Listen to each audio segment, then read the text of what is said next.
April 16, 1972.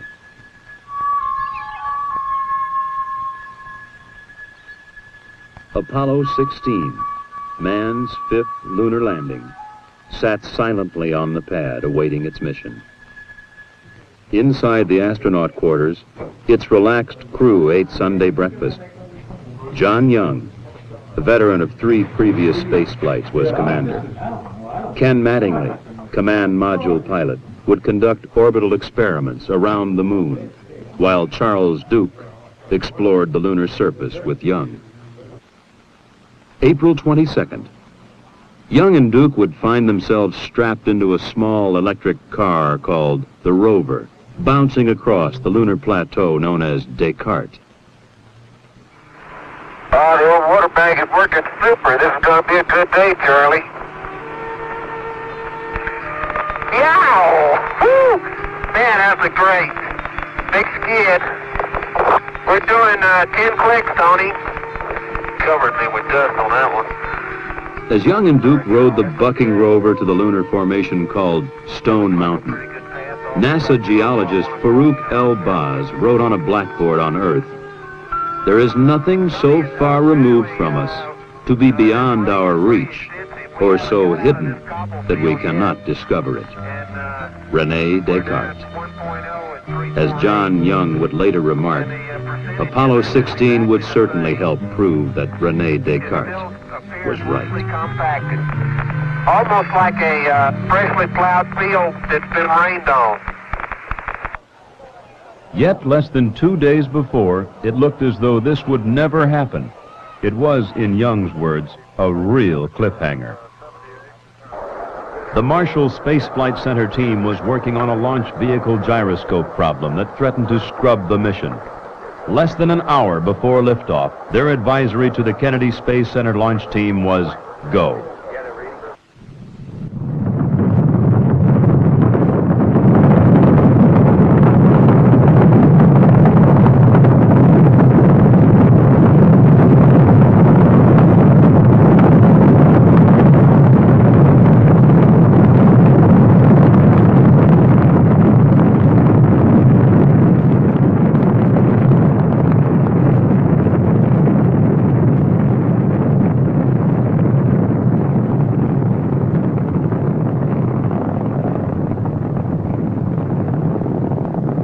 The liftoff had been perfect.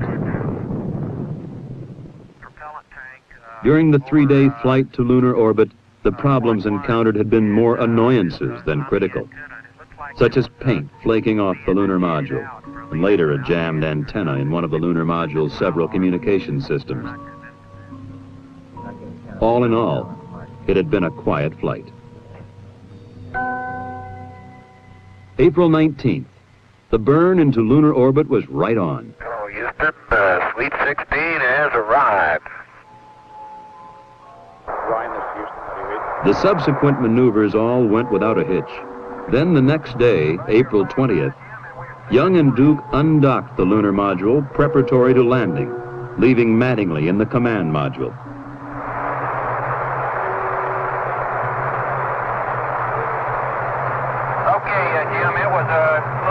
But we got it done right here 5-9, Jim, and we're sailing free.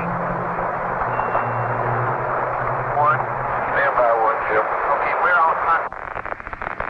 The next maneuver was for Mattingly to burn the main engine of his spacecraft to put it into a circular orbit. But as the lunar module emerged from behind the moon... No, sir. Copy, no, sir. No, sir. No, sir. Okay, guys. No circ. In preparing for the circularization burn, Mattingly had found apparent uncontrolled oscillations in the main engine's backup control system. Following mission rules, he did not make the burn. How long do you think it's going to take them to get rendezvous, Jerry? I think your estimate of a couple of 3 revs. With the backup system having trouble, only the primary system was known to be usable on the engine needed to get the astronauts out of lunar orbit and back to Earth. However, the lunar module engines could be used if the 2 spacecraft were docked. The first step in the problem-solving technique stabilize the situation in the safest manner, get the two spacecraft, which had separated, close enough together to dock if necessary.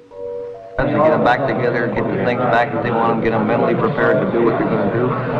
But now, don't take that as input. I'm talking out loud. I want to say something unless I'm sure of. I don't see any way we can continue on. At that moment, the chances for a landing looked pretty slim. But you look at a problem step by step.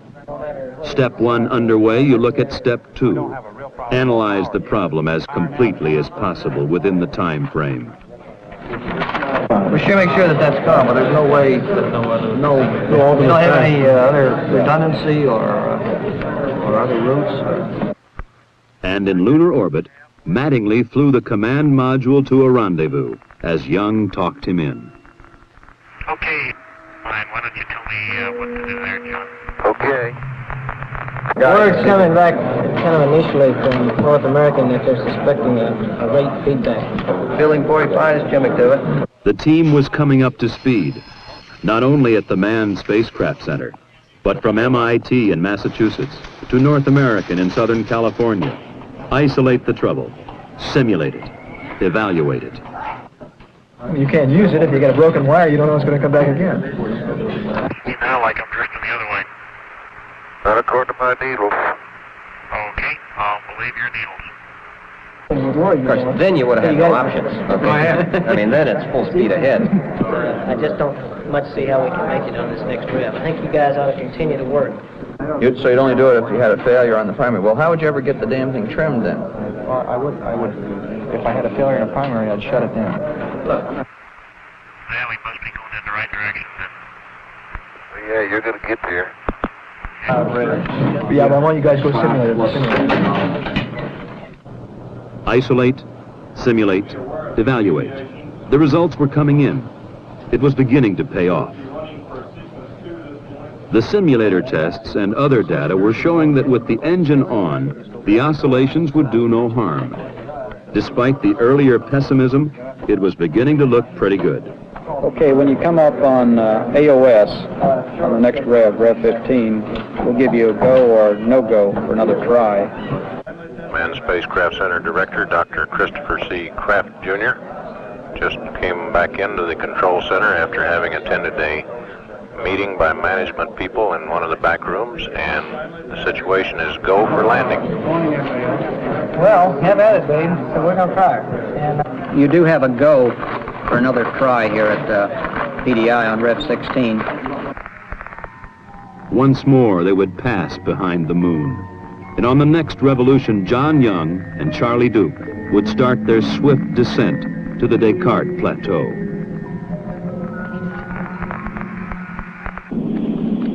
Okay, filter initialization looks good. Right on. Feel that beauty? Come on. 200. Pro. Pitch over. Pitch over. And here it is. Gator, Lone Star. Call me the thanks, Charlie. Okay, 40 degrees, 38 degrees. Right on dot, north ray. Okay. Looks like we're going to be able to make it, John. There's not too many blocks up there. Ryan, you go for landing. So right now looks pretty good. Go, Hunter. Okay, any words on this? Go, man. Looking good. It looks good. That comes a shadow. Okay, down at 3, 50 feet. Down at 4. Give me one click up. You're backing up slightly. Okay, 2 down. Stand by for contact. I'm going to let her down. You level off. Let her on down.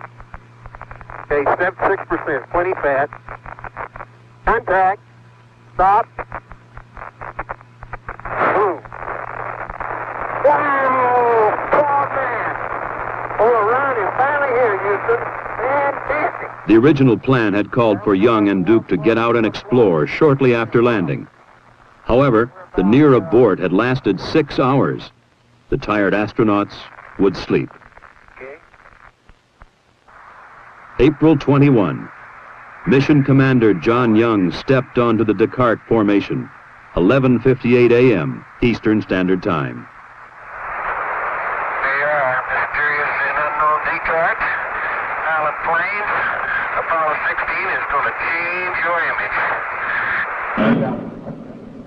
While their activities were monitored by Mission Control, Young and Duke were also observed by scientists, located across the hall in the Science Support Room.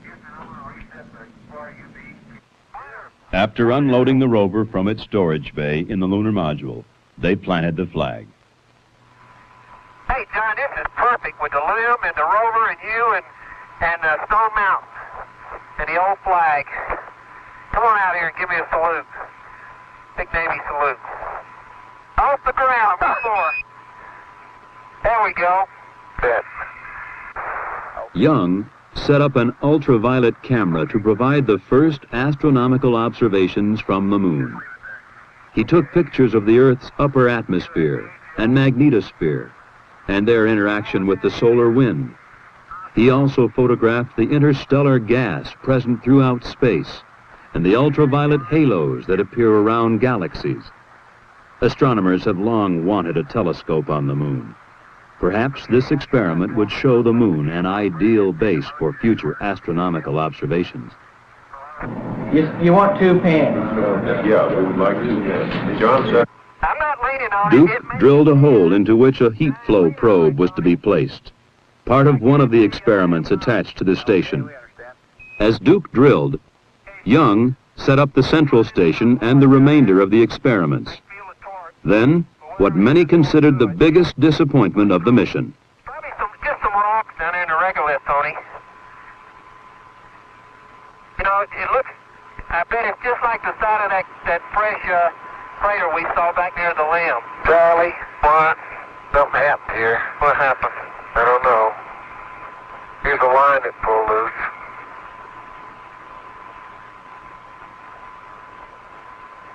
Uh-oh. What line is it? That's the heat flow. Pull it off. God, I'm sorry. I didn't even know it. But that means you've got to mate all those wires, separate wires in there, and have them insulated from one another. That's right.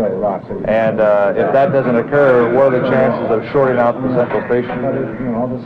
Well, that's another one that they're working. On Earth, they tried to figure a way to fix the heat flow. On the moon, the astronauts continued with the other experiments.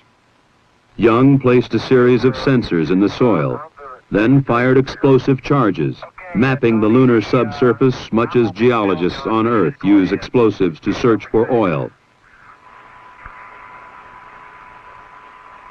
4, 3, 2, 1, fire. Stuck in the ground and I try to get this over there now. The whole They continued to sample the area and activate the experiments. Then they returned to the rover and prepared for their first trip away from the landing site in search for geological samples. And here we go. Their first traverse would take them about 1 kilometer west of the landing site. They would make 2 stops to collect samples and conduct experiments. 10529 in your flight plan. But it couldn't pick a better spot. John, you're just beautiful. That is the most beautiful sight. What's that? You're standing there on the rim of that crater. This guy, I don't really know. We're going to have to use a hand. Young used a portable instrument to measure the local magnetic field. He would later record the most intense magnetic field ever found on the moon, far higher than scientists ever suspected. What's that, Charlie? It's really some crater. As you come around there, there's a rock in the near field on this rim that has some white on the top of it. We'd like you to pick it up as a grab sample. This one right here? That's it. This one right here? That's it. You got it right there. Okay, we copy that. There would be one more stop before they got back to the lunar module to close out this EVA. With Duke acting as photographer and Young as driver, they put the rover through a full test. Man, you are really bouncing. Is he on the ground at all? That's 10 kilometers. Huh? He's got about 2 wheels on the ground. Okay, turn sharp. I have no desire to turn sharp. Okay, here's the Sharpie. Hey, that's great. He's a big rooster tail out of all 4 wheels. And as he turns, he skids. The back end breaks loose just like on snow. Come on back, John. Hey, the deck is running. Man, I'll tell you, Indy's never seen a driver like this. Okay, when he hits the craters and starts bouncing, it's when he gets his rooster tail. He makes sharp turns. Then it was back to their lunar base, activate experiments, and close out EVA-1.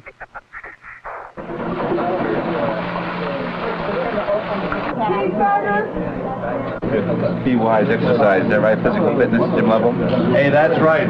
Please don't take pictures of the hot dogs. Showing the low residue, high protein diet. Anybody On Earth, the scientists took a break. Tomorrow would be another busy day.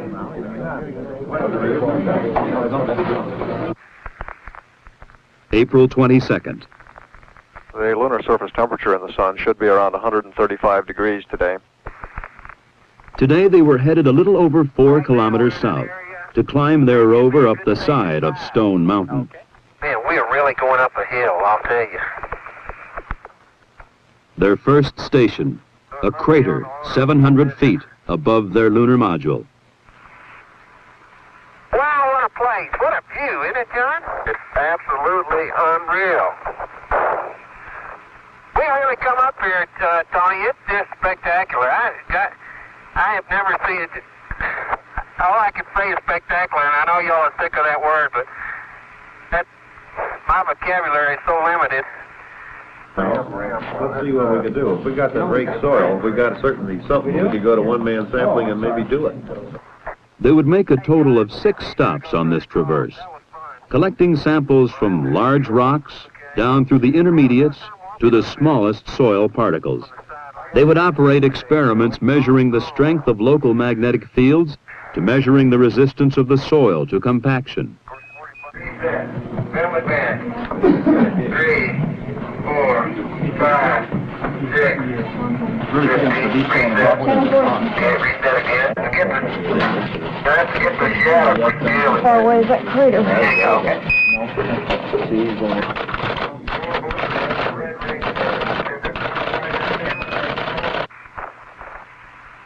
Man, we come a long way.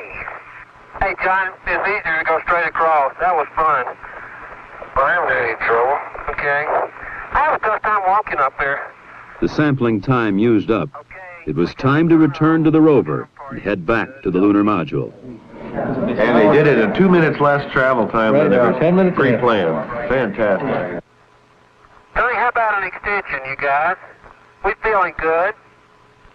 If Dad all we're going to do tonight was sit around and talk. But with the limited oxygen and water in the backpacks, it was finally time to close out EVA-2. Okay. Now I think they realize that it's not more, a gee whiz, like my friend said, thrill, but it's real exploration, and this is much more serious and much more important for the future of mankind than just a plain exploit, a technical or technological exploit. This is exploration. Ray Bradbury claims that what mankind sees in the exploration of space is his first chance at immortality since he invented religion. April 23rd. The decision had been made not to try and fix the broken heat flow experiment because of the time and complexities involved. Traverse number 3. Today, Young and Duke would head north about 5 kilometers to North Ray Crater, the largest lunar crater to be sampled by men. Outstanding. Hey, Tony, it seems to me this is a more subdued surface over here than going towards South Ray. Oh, spectacular. Just spectacular. Wow. Sorry, Charlie. Beautiful. I gotta keep my eye on the driving. That's great. Jack, that's a good point to remember.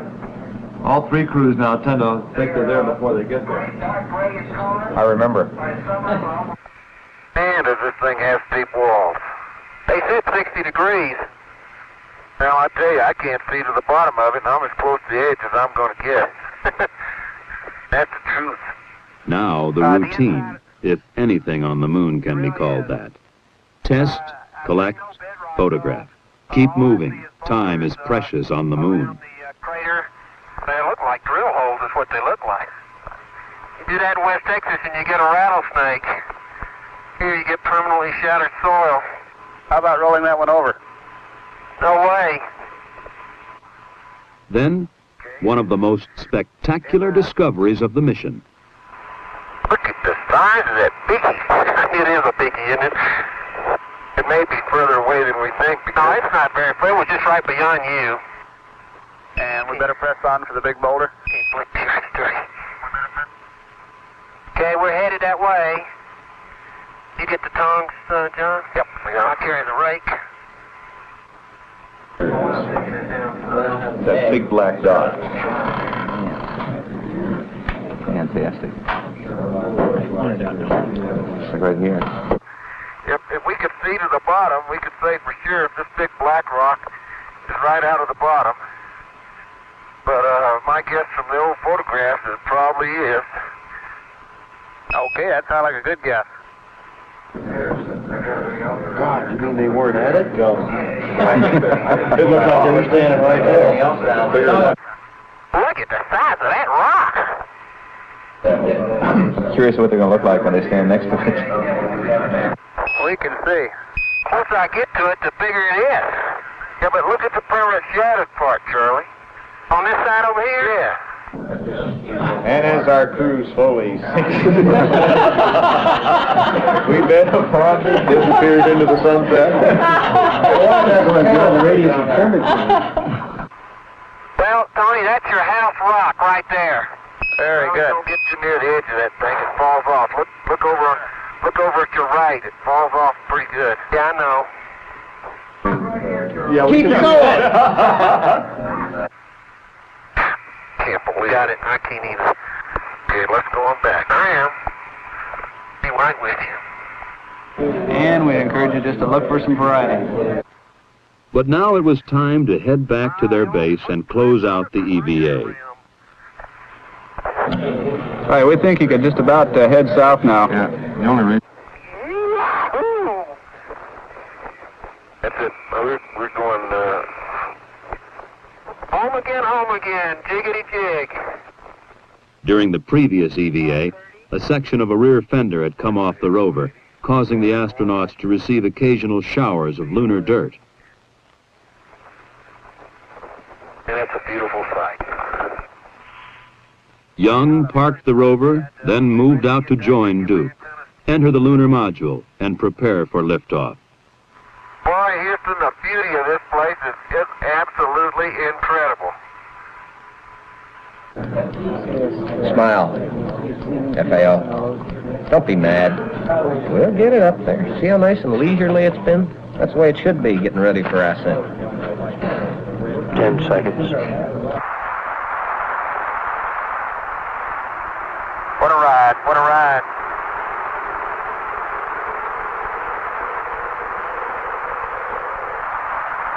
Pitchover's on time.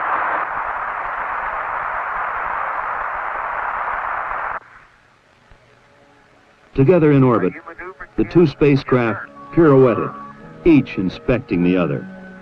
This is one of the fastest maneuvers I've made in a long time.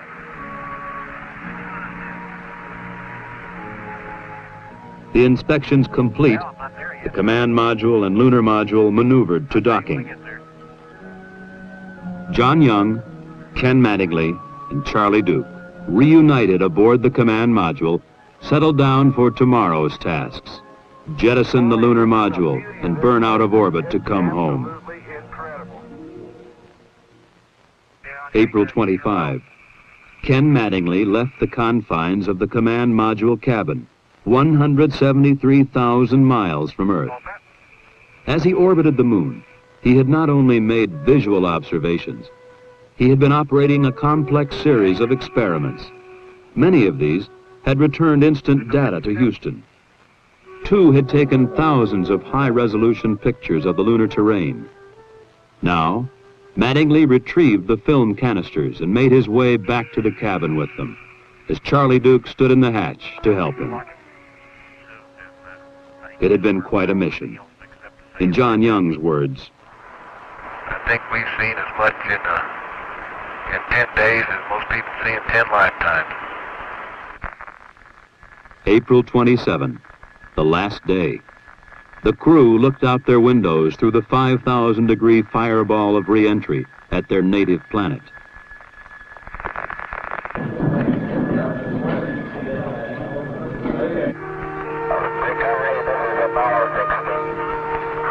Apollo 16, this is recovery. Welcome back. Go ahead. That is beautiful, isn't it?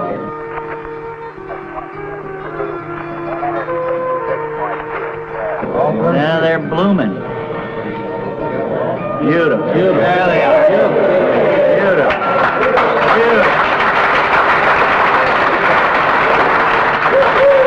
Apollo Control Houston, an observer on the Ticonderoga estimates the distance from the ship about 1 mile.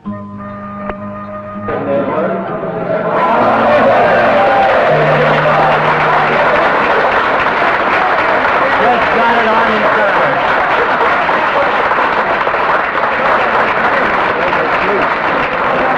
There you go, Joe.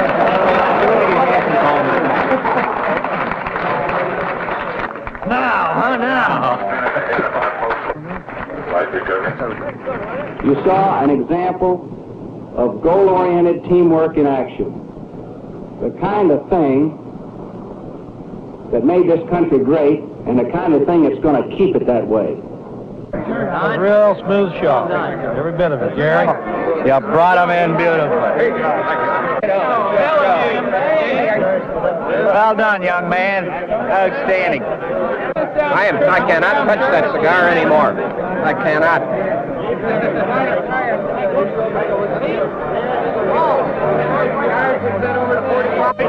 I told them they're going to improve the skyline. We're in trouble. Mike, congratulations. Well done. Yeah, you get one more. Well done. One more to go.